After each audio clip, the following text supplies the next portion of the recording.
छोटे छोटे उदाहरणं देतो, एक गोष्टी सांगतो दोन. तर विवेकानंदांचा एक सुविचार आहे, स्लोगन आहे युवकांसाठी, विद्यार्थ्यांसाठी, arise, awake and stop not till the goal is reach. उठा, जागे व्हा आणि तोपर्यंत थांबू नका जोपर्यंत तुम्ही तुमचं ध्येय गाठत नाही.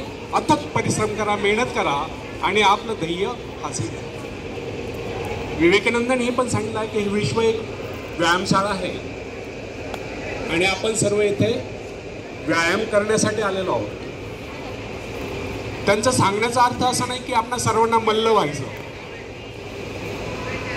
त्यांच्या सांगण्याचा व्यापक अर्थ असा आहे, आपल्याला शारीरिक, मानसिक आणि बौद्धिकदृष्ट्या सक्षम व्हायचं. आपलं मनगट, आपलं मन आणि आपला मेंदू बलवान बनवायचा आहे. पण त्यासाठी आपल्याला शारीरिकदृष्ट्या सक्षम होण्यासाठी व्यायामशाळेतच गेलं पाहिजे किंवा जिमलाच गेलं पाहिजे असं काय नाही. तर सकाळी उठल्यापासून रात्री झोपेपर्यंत ज्या ज्या शारीरिक श्रम करण्याची संधी आहे त्या संधीचं सोनं करायचं आहे. अंग झोकून काम करायचं आहे. कुठलंही काम असो, ते घरातलं असो, शेतातलं असो, शाळेतलं असो, कुठलंही काम असो, ते अंग झोकून काम करायची सवय लावली पाहिजे. या पद्धतीने आपण शारीरिकदृष्ट्या सक्षम होऊ शकतो. ज्यांना काहीच काम नसतं, आजकाल काय झालं की प्रत्येक घरामध्ये एकुलता एक मुलगा असतो, एकुलती मुलगी असते, खूप लाडात वाढलेले असतात. त्यांना काम करायची सवय नसते किंवा काम करायची लाज वाटते. त्यांच्यासाठी सुद्धा सांगतो, तुम्हाला काहीच काम नसेल तर नका करू, परंतु सकाळी तुम्हाला शारीरिकदृष्ट्या सक्षम होण्यासाठी तुम्हाला सकाळी लवकर उठलं पाहिजे. रनिंग करा, जॉगिंग करा, सायकलिंग करा, योगासनं करा, प्राणायाम करा, मैदानी खेळ खेळा. त्यातून तुमच्या शारीरिक क्षमता विकसित होते. मानसिकदृष्ट्या सक्षम होण्यासाठी आपल्या मनावरती, आपल्या इंद्रियांवरती ताबा असला पाहिजे आणि आपल्या विकारांवरती ताबा असला पाहिजे. विकार कोणते थोडक्यात सांगतो, काम, कामना, इच्छा, क्रोध, लोभ, मोह, मत्सर, द्वेष, आळस, नैराश्य, उदासी या विकारांना मनातून हद्दपार करा. स्वतःला चांगल्या कामामध्ये व्यस्त ठेवा. चांगले. तिसरी गोष्ट, बौद्धिकदृष्ट्या सक्षम होण्यासाठी, बुद्धीने तलक होण्यासाठी आपण सर्व बालपणापासून शिक्षण घेता. समजतंय का आपल्या सर्वांना? बौद्धिकदृष्ट्या सक्षम होण्यासाठीच आपण ज्ञानार्जन करतो, शाळेत जातो, शिक्षण घेतो. मग हे शिक्षण घेत असताना विवेकानंदांनी सांगितल्याप्रमाणे आपल्या मनामध्ये एका वेळेस एकच विचार चालू असला पाहिजे.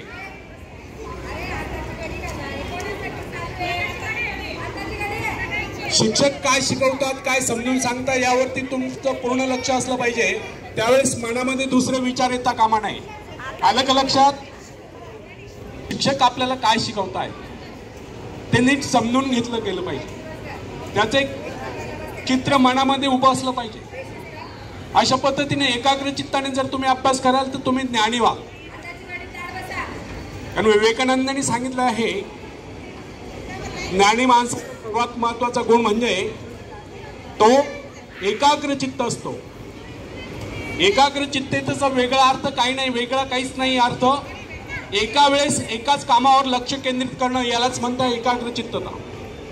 त्यावेळेस मनामध्ये दुसरे विचार येता कामा नये.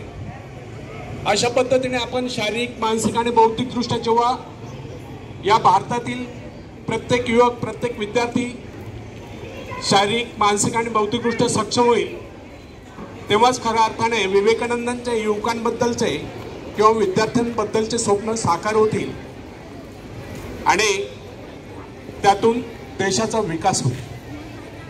आता एक छोटीशी गोष्ट मी तुम्हाला सांगतो आहे. चार्ल्स नावाचा एक विद्यार्थी होता. ग्रे त्याच्या वडिलांचं नाव. एक दिवस चार्ल्सला शाळेत जाण्याचं कंटाळा आला आणि त्याने सांगितलं वडिलांना, बाबा मी उद्यापासून शाळेत जाणार नाही. ग्रे म्हणाला, तुला जास्त ज्ञान प्राप्त झालं की काय, शाळेत का जाणार नाही? नाही म्हणे, मला शाळेचा कंटाळा आला आहे.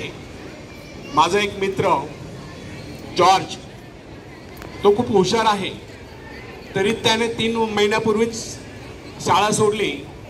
घरचा खूप श्रीमंत आहे, तरी त्याने शाळा सोडली.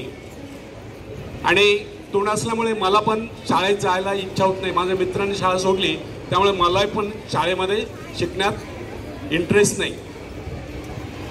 वडील म्हणाले, ठीक आहे, तुला जायचं नसेल तर नको जाऊ, पण तू एक गोष्ट लक्षात ठेव, तुला शाळेत जायचं नसेल तर तुला घरी बसून राहता येणार नाही, तुला कामावर जावं लागेल.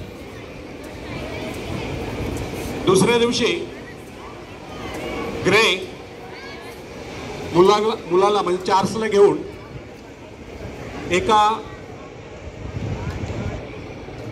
कैदखान्यात गेला, ते व्हिजिट द्यायला तुरुंगाला. त्या ठिकाणी त्याचा एक शालेय मित्र शिक्षा भोगत होता. तो तिथे पोहोचताच त्याने मित्राला सांगितलं, मित्रा, तुझी भेट झाली त्याचा आनंद वाटतो, पण तू या स्थितीत म्हणजे तुरुंगामध्ये भेट झाली याचं मला फार वाईट वाटतं. पण तू तुझ्यावर असा प्रसंग का आला, असं ग्रेने त्याच्या मित्राला विचारलं. मित्र म्हणाला, मी खूप श्रीमंत बापाचा मुलगा होतो आणि श्रीमंत मुलांना शिकण्याची गरज नाही असं मला वाटलं होतं. त्यामुळे मी फक्त टाइमपास करण्यासाठी शाळेत जात होतो. पैसा भरपूर असल्यामुळे बरेचसे मित्र, म्हणजे अर्थात आपल्याकडे एक म्हण आहे, असतील शीत तर जमतील भूत. म्हणजे पैसे ज्याच्याकडे असतात त्याच्याशी मैत्री करायला कोणालाही आवडतं, कारण चॉकलेट खायला मिळतात, गप्पा मारायला मिळतात, किंवा अशा पद्धतीने तो न शिकता फक्त दादागिरी करत राहिला. आणि एक दिवस असा आला, वडील होते तोपर्यंत सर्व काही ठीकठाक होतं, परंतु अचानक त्याच्या वडिलांचा मृत्यू झाला आणि परिस्थिती खालावली. याला पैसे उडवायची सवय लागली होती आणि त्यातनं तो कंगाल झाला. आणि सवय असल्यामुळे झटपट पैसा मिळवण्याचा मार्ग त्याने शोधण्याचा प्रयत्न केला. त्याने चोऱ्या माऱ्या केला, दरोडे घातले आणि तो तुरुंगात गेला. तर हे सर्व त्या मित्राने ग्रेला सांगितलं आणि ते परत निघाले.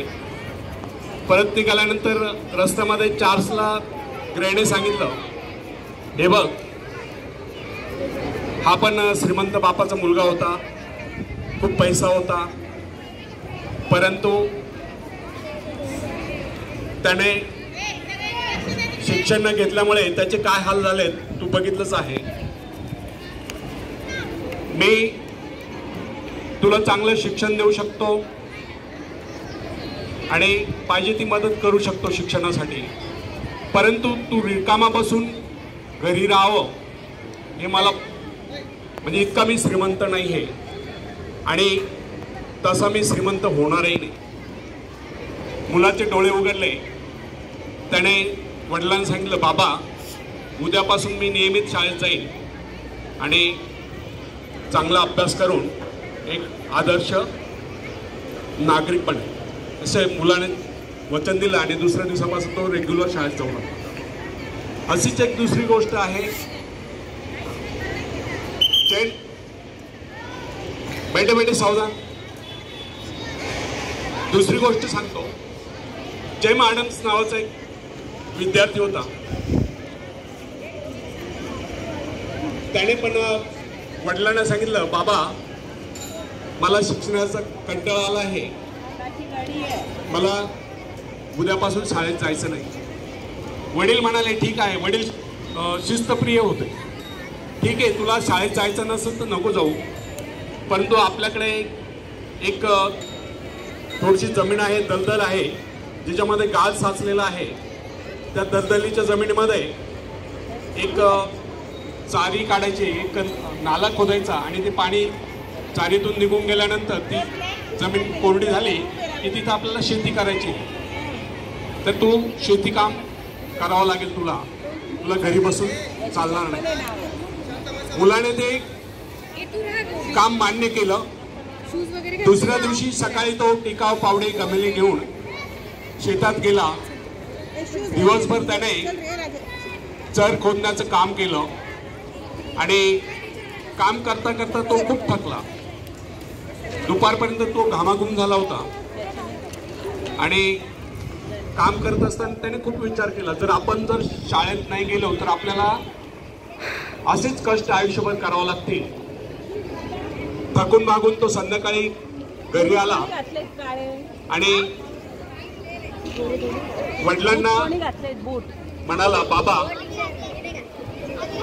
उद्यापासून मी शाळेत जाईल.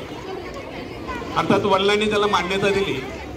त्याने पुढे खूप मन लावून अभ्यास केला. मित्रांनो, एकाग्रचित्ततेचा अर्थ माहितीये का? काय एकाग्रचित्ततेचा अर्थ? एका वेळेस मनामध्ये एकच विचार चालू असला पाहिजे. शिक्षक काय शिकवतात ते समजून घेतलं पाहिजे. त्या पद्धतीने तुम्ही सर्व इकडे लक्ष द्या. ते झाडं लावताय ते नंतर तिकडे पाठवणारच आहोत. इकडे लक्ष द्या. तर त्याने नेहमीच तो शाळेत जाऊ लागा, मन लावून अभ्यास करू लागला आणि एकाग्रचित्ताने त्याने अभ्यास केला. शिक्षक ज्यावेळेस शिकवायचे ते एकाग्रचित्ताने समजून घ्यायचा. ज्यावेळेस शिक्षक शिकवत असतील त्यावेळेस त्याच्या मनामध्ये इतर विचार येत नसायचे, तो पूर्ण समजून घ्यायचा. अशा पद्धतीने तो हुशार झाला. पुढे जाऊन त्याने कॉलेज जीवनामध्ये स्वातंत्र्य युद्धात भाग घेतला आणि हाच जॉन ॲडम्स वॉशिंग्टन नंतर अमेरिकेचा राष्ट्राध्यक्ष झाला. मित्रांनो, सांगण्याचा अर्थ आहे की मन लावून अभ्यास